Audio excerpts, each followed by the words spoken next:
시청자 여러분 안녕하십니까? 10월 18일 수요일 뉴스와이드 시작합니다.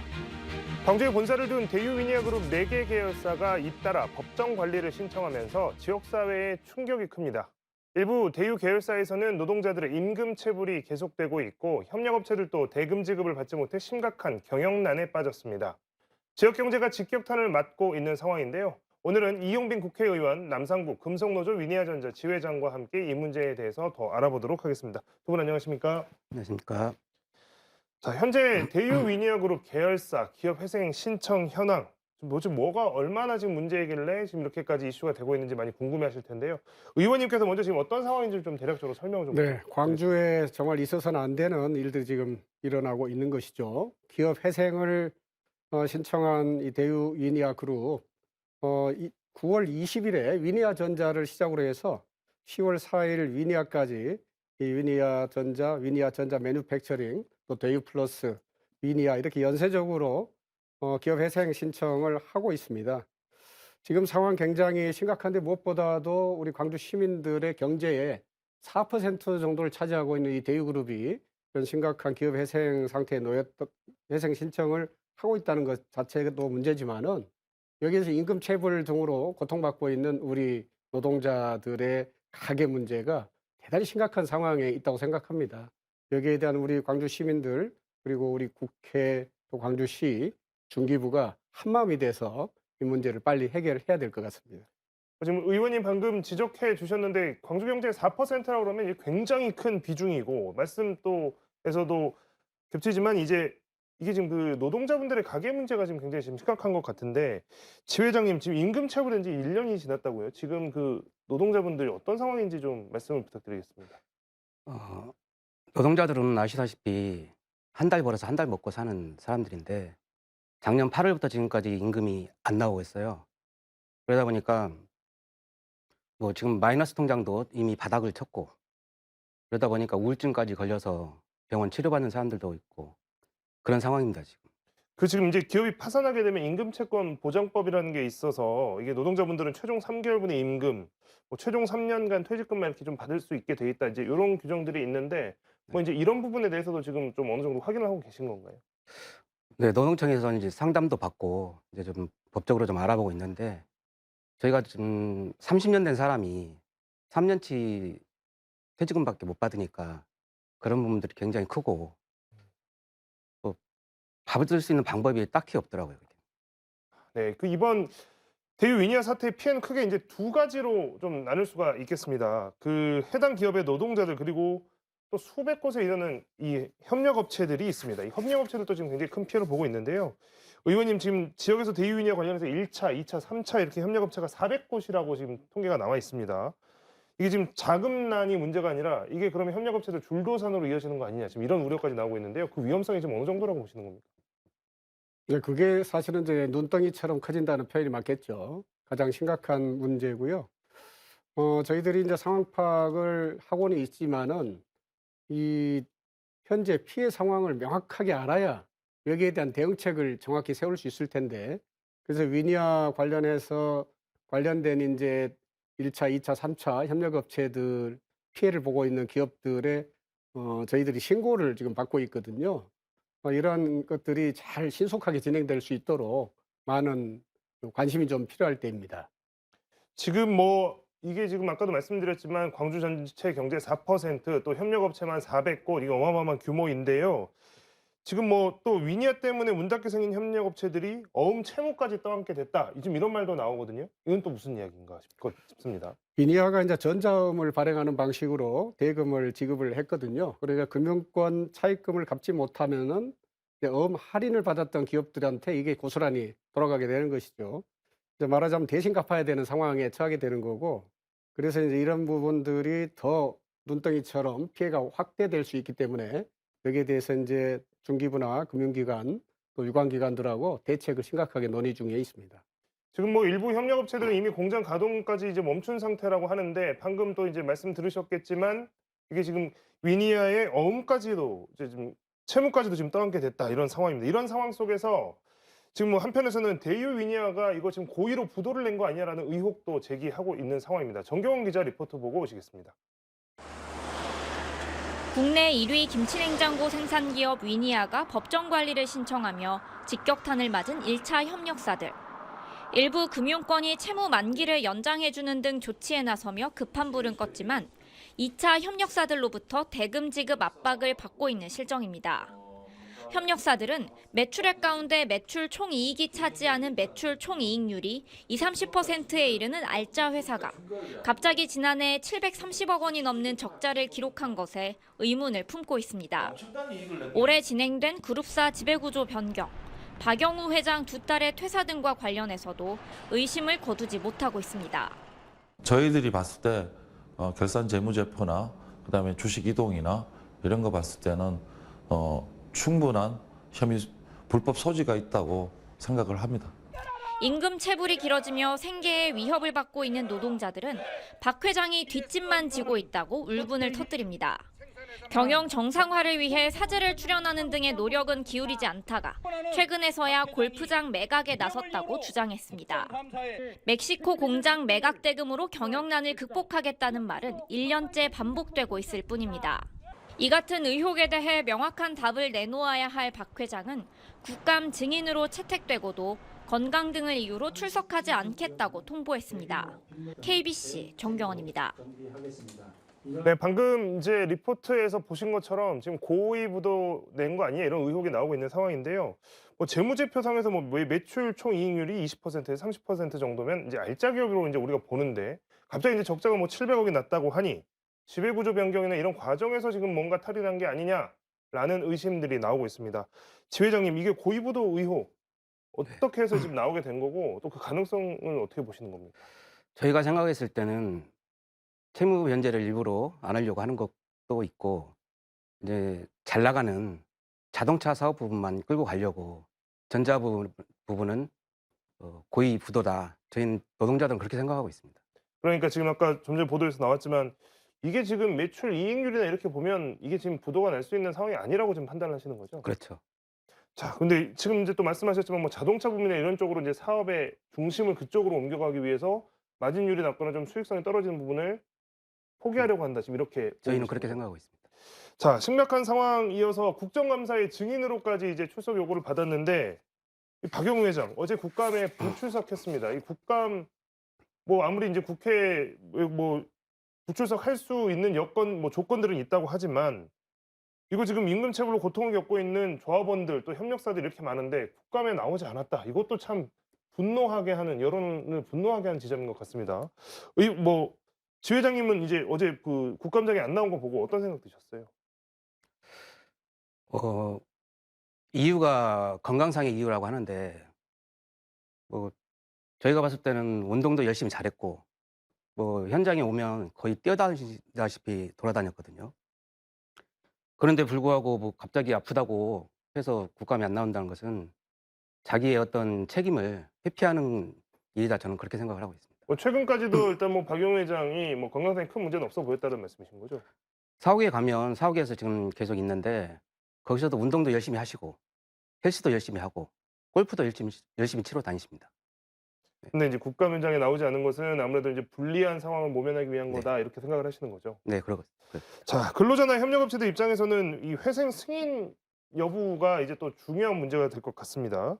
법인 회생에는 어떤 이제 절차들이 있고 기간이 또 얼마나 걸리는지도 궁금할 것 같거든요. 의원님이 이 부분에 대해서 좀 설명을 부탁드리겠습니다. 네, 회생 승인 여부가 이제 굉장히 답답하고 긴 시간이 걸릴 수도 있습니다. 그러니까 서울회생법원에서 기획회생 절차를 밟기 시작하면 신청, 또 개시 결정, 그리고 이제 인가 결정을 내는 데까지 대개는 한 5개월에서 8개월 소요된다고 그래요. 그 과정을 견뎌내는 게 노동자들에게는 굉장히 어려운 문제가 되겠죠. 이 채무자의 회생법에 따라서 법원 주도로 이루어지는 기업 구조조정 제도거든요. 이것이 이제 잘 받아들여져서 기업을 살릴 수 있으면 좋겠는데 그런 것들은 저희 이제 희망사항이겠죠. 채무 조정 과정을 통해서 채무 상환 유예, 또 원리금 감면, 출자 전환 등의 방식들을 이제 선택할 수 있을 것이고요. 위기에 처한 기업이 다시 정상화되는 것만이 노동자들의 삶을 원래대로 되돌려 놓을 수 있는 기회가 되기 때문에 대단히 중요한 과정이다라고 생각합니다.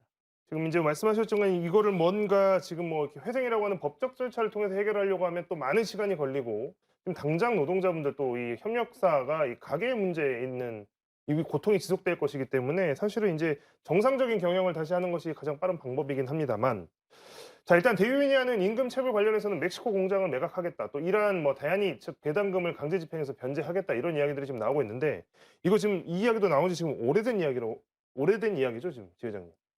벌써 멕시코 관련해서는 1 년이 넘게 얘기가 나오고 있었죠.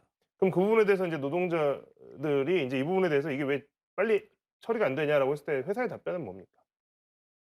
음 가격이 안 맞아서 하나 둘째고요. 그다음에 인제 "살려고 하는 데가 없다." 뭐 그렇게 얘기를 핑계를 대고 있죠. 그러면 이제 보시기에 이거 지금 임금 체불 문제 해결을 하려고 하는 건가? 이 의지를 좀 의심하실 수밖에 없을 것 같은데요. 만약에 회장이 그런 해소하기 위해서 본인이 노력을 했다 하면 먼저 이 사태까지 끌고 온 본인이 직접 나서서 직원들한테 사과를 하는 게 우선이고 그다음에 인제 앞으로 체불 임금에 대해서 어떻게 해소할 건지 계획을 밝혀야 된다는 거 저는 생각을 하는데 그런 과정이 하나도 없습니다 지금. 음. 자 이미 지역 경제의 피해가 굉장히 큰 상황입니다. 피해 최소화를 위해서는 좀 시급하게 해결돼야 될 문제들이 좀 있을 텐데요. 뭐 이제 이 과정에서 하나 좀 짚고 넘어가자면 오늘 오후에 위니아 대표가 협력사들 상대로 간담회를 가졌는데 이 자리에서 위니아 대표가 현재 회사 법인 잔고가 10억 밖에 없다. 이런 이야기를 했다고 합니다. 그러니까 조만간에 회생 절차가 개시되더라도 회사를 운영할 수 있는 당장에 회사를 돌릴 비용조차도 없다. 뭐 사실상 이런 취지의 말인 것 같은데 지금 뭐 시급한 뭐부터 해야 되는 거고 지금 상황 얼마나 지금 심각한 거라고 생각을 네, 하십니까? 방금 말씀 주신 것처럼 결국은 이제 돈이 돌아야 되는 거 아니겠습니까? 그래서 자금 융자를 신속하게 할 수 있도록 하는 게 가장 우선 과제일 텐데요. 지난 10일 제가 국정감사 때 문제를 제기를 했었고 오늘 중기부하고 이제 광주시 또 광주신용보증기금, 중소벤처기업진흥공단 등 관계기관들이 대책 회의를 가졌죠. 여기서 이제 신용보증재단 특례 보증을 통해서 50억 가량 예산을 긴급 자금으로 편성하기로 했고요. 중소벤처기업진흥공단의 긴급 경영안정자금도 빨리 신속하게 풀어서 이거 진화해 갈 수 있도록 하겠습니다. 이 광주 테크노파크에서 위기지역 기업 비즈니스 센터를 운영해서 이 기업 맞춤형 지원 방안을 신속하게 좀 모색하도록 하자라는 이야기가 나왔고 특히 중기부에서는 중소기업 특별 지원 지역 지정을 검토해서 이를 통해서 지역을 신속하게 지원할 수 있도록 하겠습니다. 특히 지방세 기한 연장이나 징수 유예 또 세제 지원 방안도 마련을 할 테고요. 대개 이제 공장 운영에 필요한 전기요금 또 가스요금 등 공과금도 상당히 연체가 많이 되고 있어서 이 연체료를 계속 이제 문제가 되면은 공급 중단을 하게 되잖아요. 그러면은 현재 위니아 말고 다른 업체들, 삼성이라든지 다른 업체들과의 하도급 관계에서의 생산 라인도 중단을 해야 되는 상황이 되기 때문에 기업을 계속 운영하는데 반드시 이게 필요합니다. 전기나 가스가.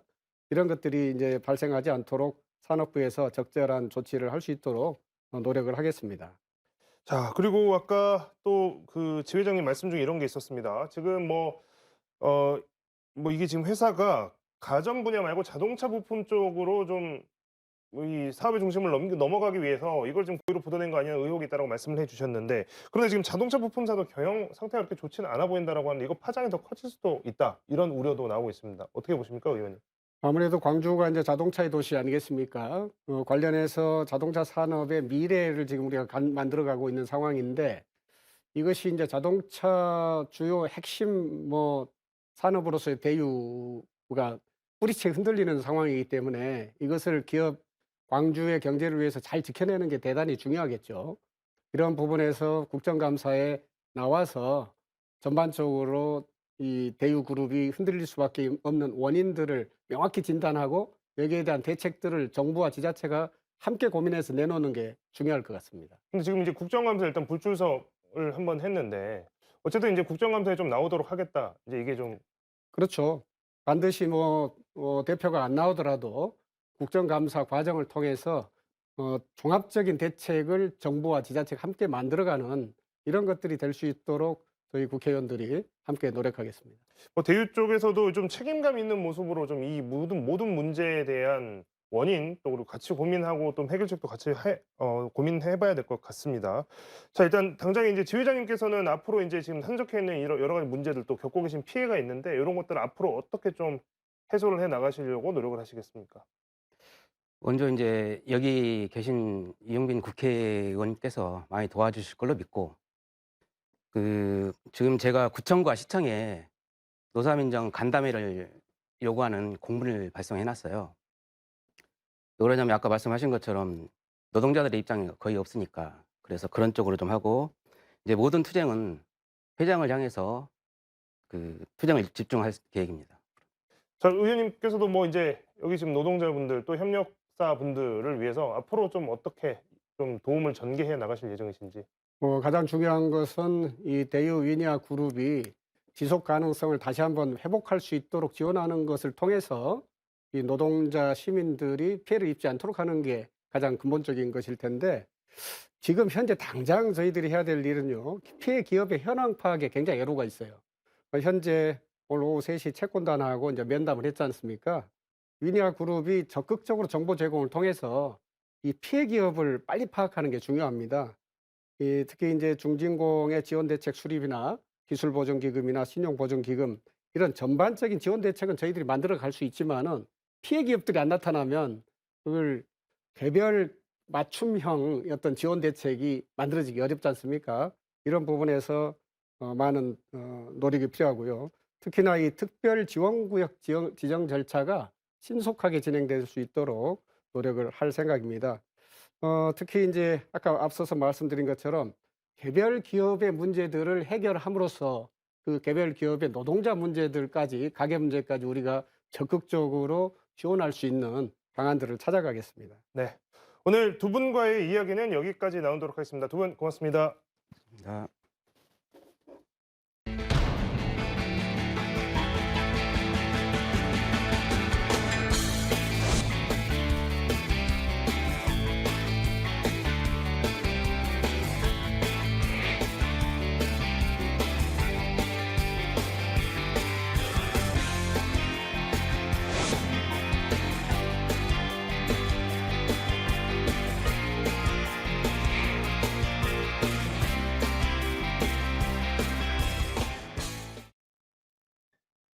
네, 이어서 스포츠 이야기 좀 나눠보겠습니다.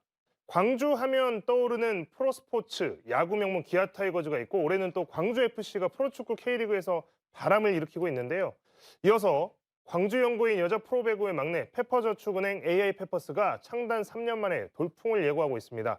지난 주말 2023-2024 여자 프로배구 V리그가 개막했는데 AI페퍼스는 내일 광주 홈 개막전을 갖습니다. 오늘은 페퍼저축은행 AI페퍼스 배구단의 김동원 단장과 함께합니다. 안녕하십니까, 단장님? 예, 안녕하십니까. 페퍼저축은행 AI페퍼스 배구단 단장 김동원입니다. 네. 반갑습니다. 반갑습니다. 자, AI페퍼스 2021년 9월에 창단한 광주연고의 여자 프로배구 막내 구단입니다. 선수층이 얇은 신생구단의 한계를 딛고 2년 연속 리그 최하위 성적을 기록했는데요.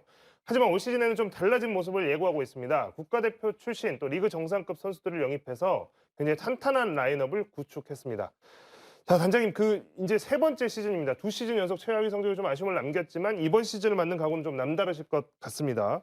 자, 이번 시즌 맞는 각오 시청자분들께 한 말씀 해주시죠. 네, 벌써 저희가 창단 후 세 번째 시즌을 맞이하고 있습니다. 항상 시즌을 맞이할 때마다 새로운 마음으로 시작하려고 마음을 가지고 있고요. 올 시즌은 특별히 많은 변화가 있었고 새로운 선수들도 많이 영입이 되었기 때문에 다른 시즌보다 더 좋은 결과가 있을 거라고 기대하고 있습니다. 자, 일단 올 시즌 목표가 좀 궁금해지는데요. 올 시즌 내부적으로 좀 판단하고 있는 또 혹은 목표로 잡고 있는 성적 어느 정도 수준일까요? 네, 이번 시즌 목표를 한마디로 말씀드리면 봄배구라고 말씀드릴 수 있겠습니다. 봄배구를 하기 위해서 선수들이 코칭 스태프들과 비시즌 동안 열심히 훈련에 임하였고요. 이번 시즌은 국가대표 박정아 선수를 비롯해서 용병 야스민 선수도 합류하게 되어서 개인적으로 매우 기쁘게 생각하고 있습니다. 지난 주말 이제 원정 개막전이 있었습니다. 강팀 현대건설에 지긴 했지만 그 언론 보도나 이제 전문가들 분석을 보면 확실히 달라졌다. 그러니까 작년, 재작년 시즌과는 좀 다른 모습이었다. 이런 긍정적인 평가들도 많이 나왔습니다.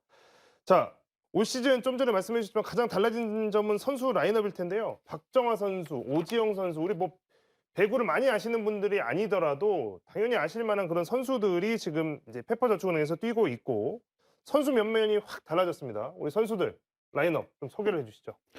네, 먼저 내부 FA였던 이한비 선수하고 오지영 선수는 팀의 핵심 전력이기 때문에 팀에 잔류한다는 게 첫 번째 목표였고요. 이고은 선수는 FA 대상은 아니었지만 가장 중요한 선수 중에 한 명이기 때문에 이번 시즌도 저희하고 같이 함께 할 수가 있었습니다.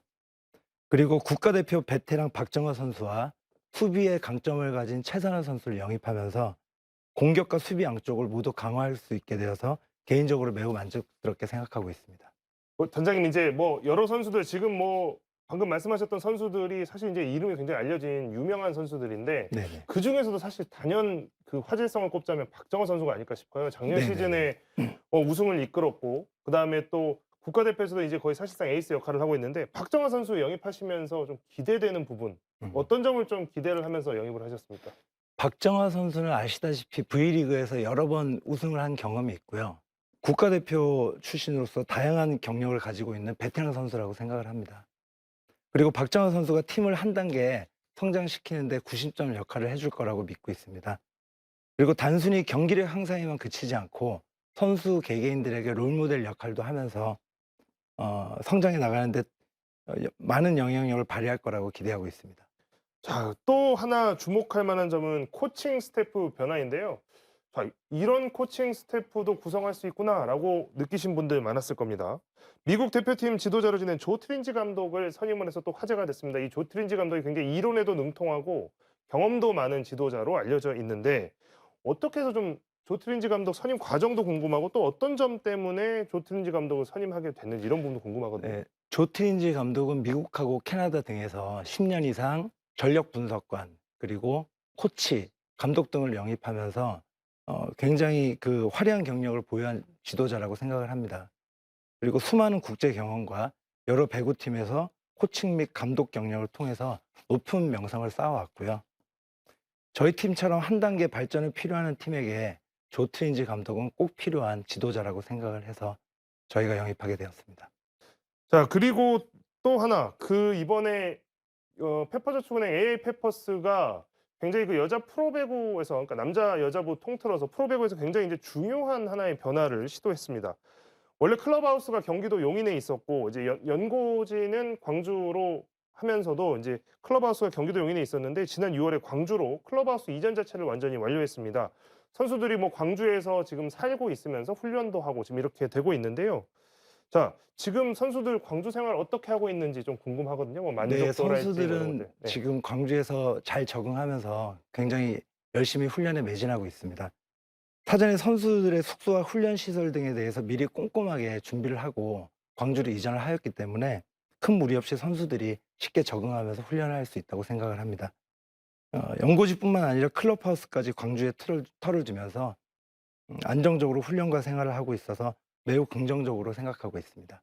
그 지금 프로 배구 같은 경우는 아시겠지만 이제 여러분들 아시겠지만 사실 대부분 연고지가 수도권에 몰려 있는 실정입니다. 특히 남자 배구는 사실 충청도 이남으로는 지금 연고지를 하고 있는 팀이 없을 정도고 여자부에서는 도로공사만 그 혁신도시에 있는 김천을 연고를 하고 있는데 클럽하우스는 또 있지 않거든요. 그래서 사실상 지역에 천착하기 위한 노력을 굉장히 많이 하고 있다. 이런 이미지를 받는데 어떤 의미가 있을까요? 먼저 클럽하우스를 이전하면서 진정한 의미의 연고지에 정착을 하게 됐다는 점에서 매우 뿌듯하게 생각을 하고 있습니다. 그리고 AI 페퍼스는 연고지 완전 정착을 통해서 광주 지역에서 배구 열기를 한층 더 끌어올리면서 지역 스포츠 산업에 긍정적으로 기여할 수 있을 것이라고 판단되고 있고요. 앞으로도 광주 지역 팬들과 소통할 수 있는 기회를 확대하고 지역 내 배구 문화 발전을 위한 다양한 활동들을 추진할 계획이 있습니다. 자, 뭐 페퍼저축은행이 배구단 운영하면서 지역사회에서 어떤 지역사회와 밀착하기 위해서 여러 가지 이벤트도 많이 하고 계십니다. 뭐 기부 활동도 있고 또 봉사 활동도 많이 하고 있는데요. 어떤 활동을 좀 해오셨는지 이런 것들 좀 소개를 좀 부탁드리겠습니다. 네, 여러 가지 다양한 기부나 봉사 활동들을 진행을 했었고요. 지난 6월 광주 서구청과 함께하는 플로깅 행사를 진행했습니다. 플로깅 행사는 의미가 달리면서 쓰레기를 줍는다는 뜻이고요.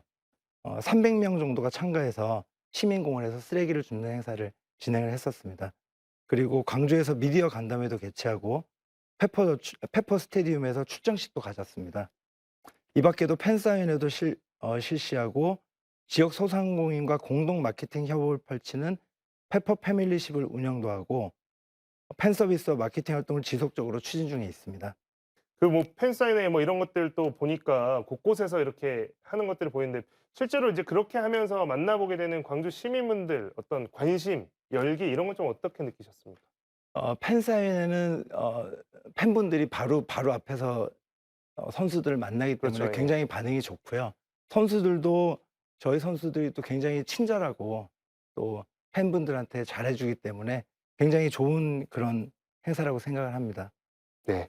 자, 광주 지역에 자리 잡은 페퍼저축은행 올 시즌 이제 큰 목표, 봄백으로라고 하는 큰 목표를 향해 이제 달려가게 되는데 광주 시민분들 또 그다음에 전국의 페퍼저축은행 AI페퍼스를 응원하는 배구 팬들에게 마지막으로 그 올해 각오와 함께 한 말씀 부탁드리겠습니다. 네, 올해로 저희가 이곳 빛골 광주에서 3번째 시즌을 맞이하게 되었습니다.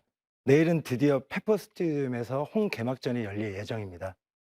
AI 페퍼스 배구단은 지역사회와 동행하면서 동반 성장하기 위해서 많은 노력들을 기울이고 있고 앞으로도 광주 지역 배구 문화 정착과 저변 확대를 위해서 앞장서도록 하겠습니다. 저희의 노력은 팬분들께 관심과 사랑이 함께해야만 더욱 빛날 수 있다고 생각을 합니다. 앞으로도 경기장에 많이 찾아와 주셔서 많은 응원과 사랑 부탁드리겠습니다.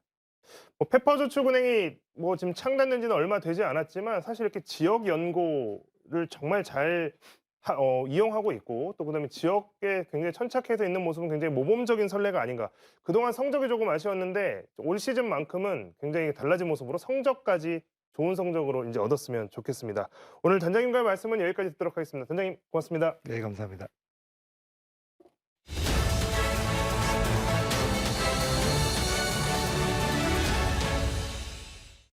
서울광역방송센터입니다. 이스라엘이 하마스가 지배하고 있는 가자 지구에 한 병원을 공습해 최소 500여 명이 숨졌다고 영국 BBC 등 외신들이 보도했습니다. 팔레스타인 자치정부는 대학살이라고 비난했고 하마스는 명백한 전쟁 범죄라고 목소리를 높였습니다. 이스라엘은 사실관계를 확인 중이라는 모호한 입장을 내놨습니다. 여의도 초대석 하마스와 이스라엘 전쟁의 원인과 배경, 향후 전망 등 짚어보겠습니다. 국제문제 전문가 임상훈 인문결 연구소 소장 스튜디오에 나와 있습니다. 소장님 어서 오십시오. 안녕하십니까. 일단 하마스 이스라엘 전쟁, 하마스 대규모 기습 포격으로 시작이 됐는데 그동안 경과 좀 간략히 정리를 해주시죠. 네, 지금 일주일이 좀 넘어가고 있죠. 네. 7일부터 시작이 돼서 전례 없던 그 하마스가 이스라엘을 향해서 네. 가자 지구가 그 원래는 이제 철책으로 대부분 네. 이렇게 막혀 있는데 그걸 뚫고 넘어오면서 이제 기습 공격을 했죠. 그래서 이스라엘의 민간인들 피해가 많이 입었고 역시 반대에 그 이스라엘이 하마스를 그러니까 가자 지구를 공격을 하면서 네. 그 역시 가자 지구에 있는 그 팔레스타인인들 민간인들 피해 역시 계속 발생을 하고 있고 네. 그래서 양측의 그 피해 규모를 지금까지 보면은 네. 정확한 규모는 물론 아닙니다. 그런데 이제 적어도 그 3천에서 4천까지는 지금 사망자가 발생하고 있는 것으로 좀 보여지고 있거든요. 앞으로 이 사망자 수가 네. 당연히 더 증가를 할 수밖에 없는 안타까운 현실이고 네. 지금 좀 전에 말씀하신 것처럼 민간인 시설을 향한 그 양측의 공격이 계속 이어지고 있는 아주 그 안타까운 상황입니다. 하마스 그러는데 이게 뭐 어떤 조직이라고 해야 되나요? 네. 뭐 어떤 건가요? 무장 조직인데요. 네. 처음 조직된 것은 1987년도 그 정도입니다. 이제 그때 네. 그 팔레스타인 해방기구라고 하는 그런 PLO라고 부르지 네. 않습니까? 거기도 무장단체였죠. 그러다가 정식 그 외교 무대로 올라왔는데 네. 그러면서 정식 정당도 이제 만들었습니다. 파타라고 해서. 네. 그래서 이제 팔레스타인 자치 정부를 세웠는데 어떻게 보면은 외교 노선 네. 온건파라고 할 수가 있는 것이죠. 거기에 불만을 품은 그러니까는 무장 투쟁을 해야 된다라고 하는 세력들이 이제 물론 하나는 아닙니다. 여러 개 있습니다. 그 중에 가장 어떻게 보면 세력이 크다라고 하는 것이 이 하마스인데 그러면서 사실상 가자 지구에서는 거의 이제 그 세력을 독점하다시피 하고 있는 그런 그 단체 무장 단체이면서 정당이기도 하면서 가자 지구를 통치하는 사실상 통치하고 있는 그런 세력이라고 할 수가 있죠. 그러니까 이스라엘을 사이에 두고 동쪽은 피에로 팔레스타인 해방기구가 실효적으로 지배하고 있고 이쪽의 가자 지구는 이제 하마스가 지배를 하고 있다 이렇게 이해를 하면 되는 걸까요? 네, 네, 맞습니다. 근데 하마스가 뭐 무장 조직이라고 하더라도 이스라엘이랑은 전투력 같은 뭐 이런 게 수준 차이가 좀 있지 않을까요? 그렇죠. 이제 전투력은 사실상 굉장히 차이가 많이 있고요. 물론 이제 굳이 비교를 하자면 그 이스라엘 같은 경우에는 이제 전 세계적으로 굉장히 강한 군대죠. 근데 반면에 하마스 같은 경우는 무장 세력이라고 합니다만은 사실상 그런 정규 군 그 국방력에는 비교할 바가 안 되고 예를 들어서 이제 무슨 그 전차 이런 것이 갖춰져 있는 것이 아니고 그다음에 뭐 전투기가 있다든가 그런 게 아니고 오로지 이제 그 보병 그다음에 어떤 로켓 이런 것들에 거의 의존하고 있는 그런 상황이기 때문에 사실 이스라엘과 이제 그 대등한 전투력을 비교를 할 수는 없죠. 근데 이스라엘 관련해서는 이번에 두 가지가 궁금한데 뭐 영화 같은 데서 보면은 세계 최강 첩보 조직처럼 뭐 묘사되는 모사드나 뭐 미국 CIA 이런 데서 왜 이런 대규모 공습 징후를 포착을 못했나 다 봉쇄해놓고 들여다보고 있으면서 그리고 하나는 아이언돔이라고 해서 뭐 요격 시스템 완벽한 거 갖췄다고 하면서 왜 이렇게 맥없이 뚫렸나 이거 왜 어떻게 봐야 되는 건가요?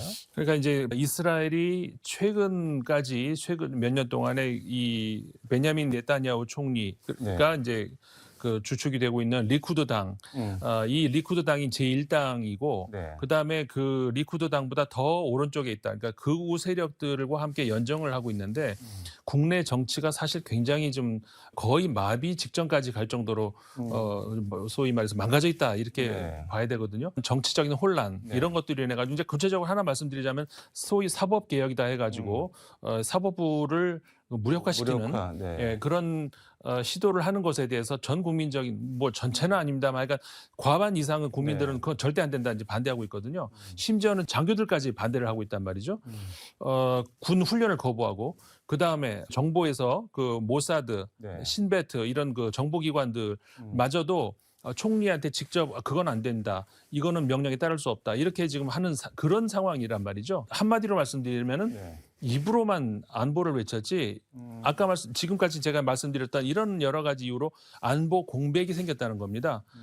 그러면서 이제 그때가 이제 또 마침 휴일이었고 이러다 보니까는 그 하마스가 그런 정도의 규모를 그 공격을 준비를 하고 있음에도 불구하고 전혀 속수무책으로 당할 수밖에 없었다. 결국 국내 정치가 결국은 그런 외교 안보 문제까지 결국 잡아먹게 되는 그런 상황이 온 거죠. 근데 하마스 관련해서는 사실 이게 제일 궁금한데 공습을 하면은 공격이 성공하면 할수록 이스라엘에서 이른바 피해 보복을 할 텐데 지금 이 시점에서 왜 이런 대규모 공격을 한 건가요, 하마스는?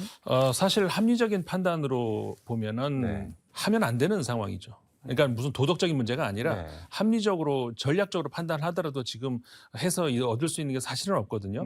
결국은 팔레스타인 입장에서는 마지막 하나 남은 것은 국제적인 관심을 끌 수 있는 거 이거밖에 없다.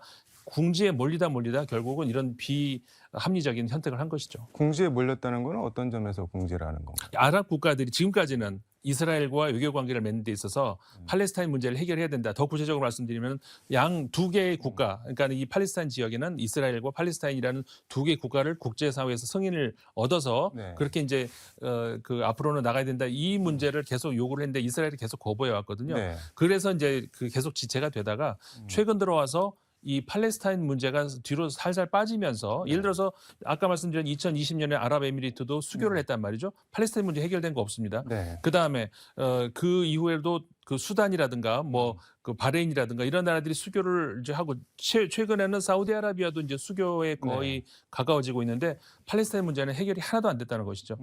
결국은 그 이란과 속되게 얘기해서 한 방을 준비하고 있었던 그런 의미에서 이제 제가 아까 말씀드렸던 궁지에 몰리고 있었다는 말씀드린 거죠.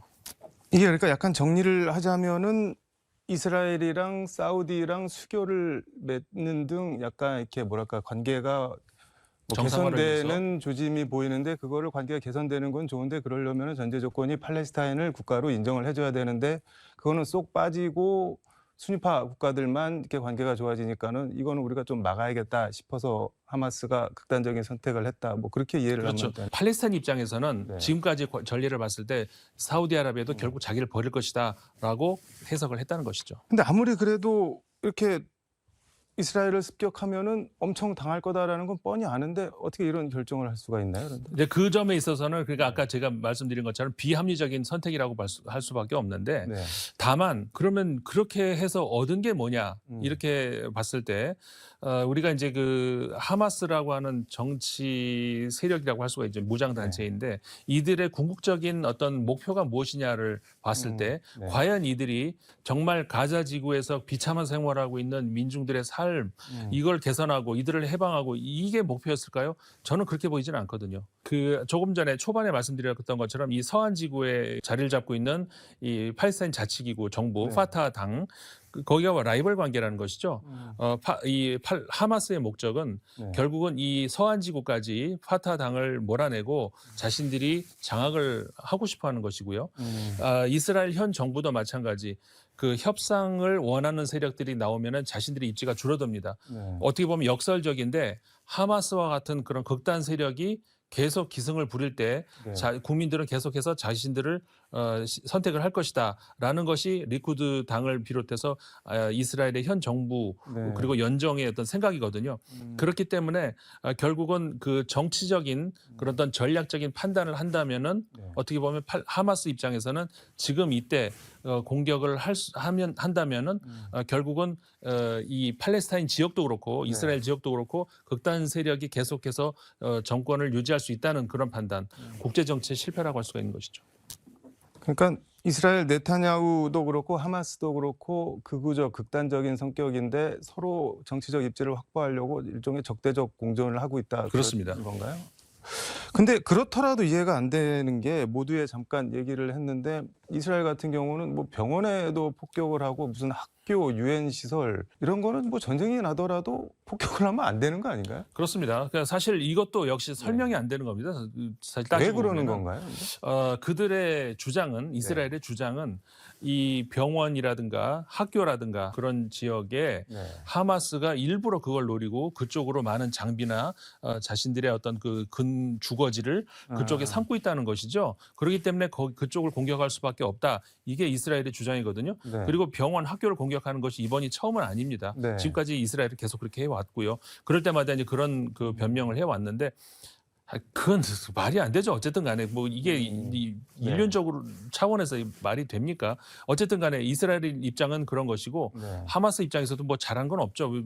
제가 이제 한쪽으로 몰아서 말씀드리기는 어렵지만은 어쨌든 간에 그런 그 사실관계만 말씀을 드리자면은 그런 그 민간인 밀집 지역, 네. 그다음 병원 이런 데다가 이제 폭격을 가는 이유는 이스라엘에서는 그렇게 이제 얘기를 하고 있다는 것이죠. 근데 뭐 하마스랑 이스라엘이랑 둘이 치고받는 거는 뭐 그렇다고 하더라도 더 하나 이해가 안 되는 게 이제 언론사 국제 언론사 취재진한테도 일종의 뭐 조준 사격을 가하고 이번에도 로이터 통신 등 기자들 뭐 많이 죽거나 다쳤고 네. 그 전에는 뭐 BBC한테도 총을 쏘고 막 그랬었는데 이게 일종의 어떻게 보면 금도 같은 게 있는데 이스라엘은 왜 이런 거 별로 신경을 안 쓰는 것 같은데 이거 어떻게 봐야 되나요, 이런 거?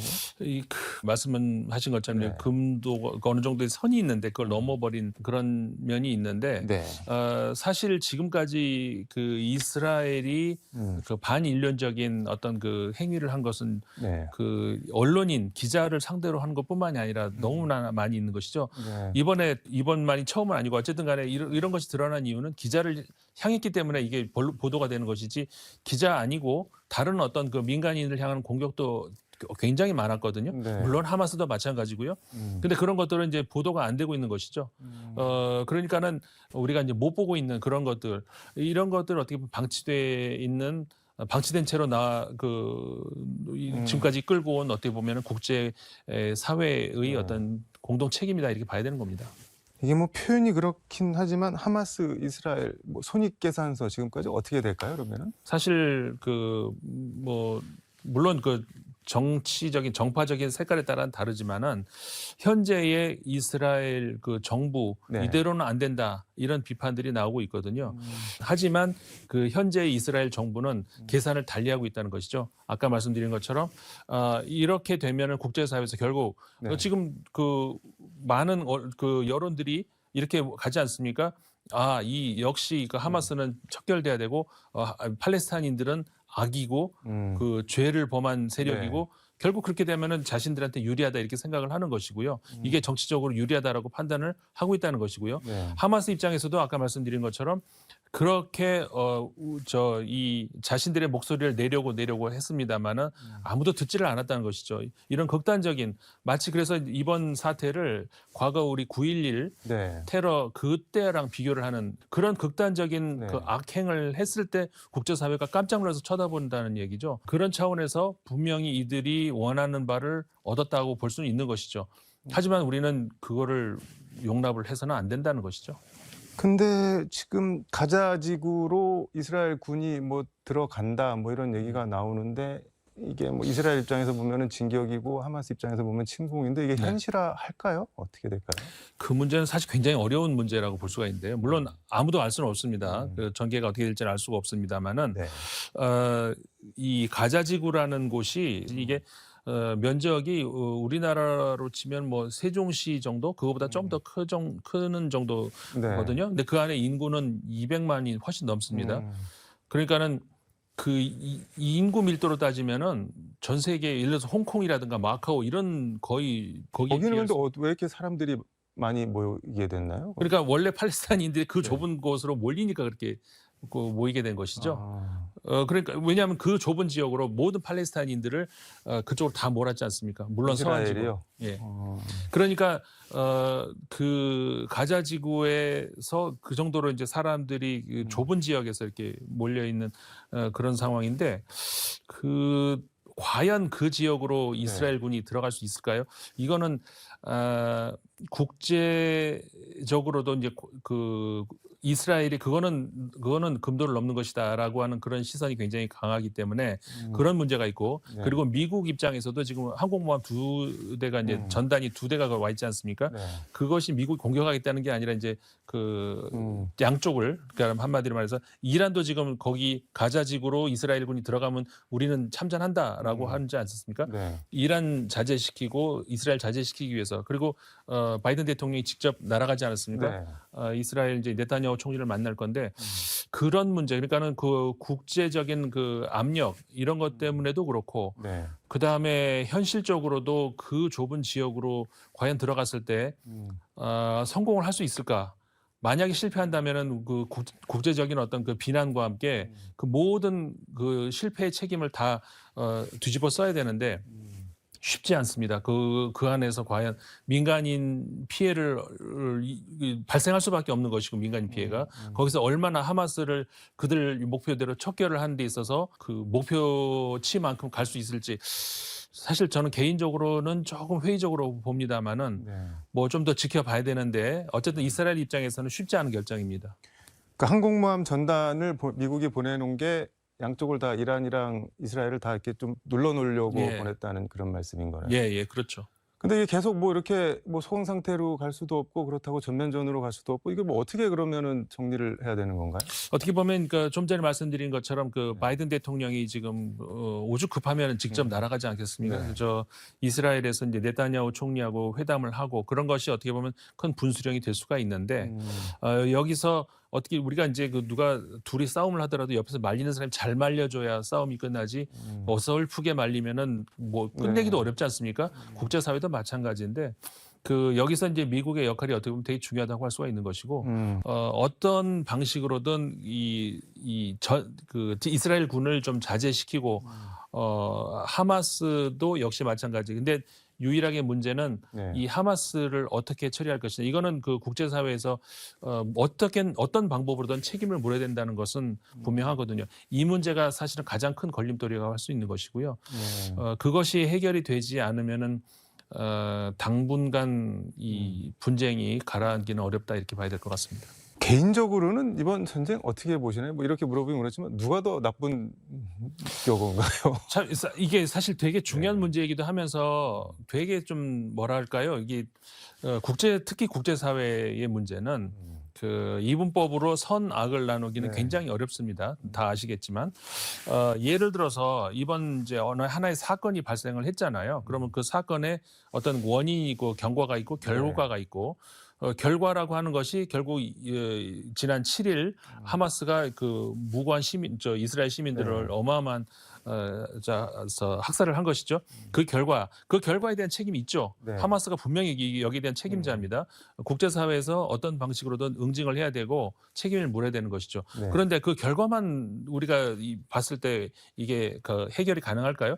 그 원인 제공자 이런 그다음에 경과 이런 것들을 같이 봐야 되는데 네. 그 원인 제공자 원인 이 차원에서 보면 이스라엘이 책임을 피해가기가 어렵다는 것이죠. 그렇기 때문에 그 원인을 놓고 왜 이런 일이 이렇게 발생을 했을까를 생각을 한다면은 분명히 이스라엘을 책임을 물어야 되는 것이고 이스라엘이 극우화되어 가는 이 과정 이 차원에서 분명히 이스라엘에도 책임을 물어야 되는 것이고 그러니까 완전한 이분법적인 그런 사고로는 불가능하다.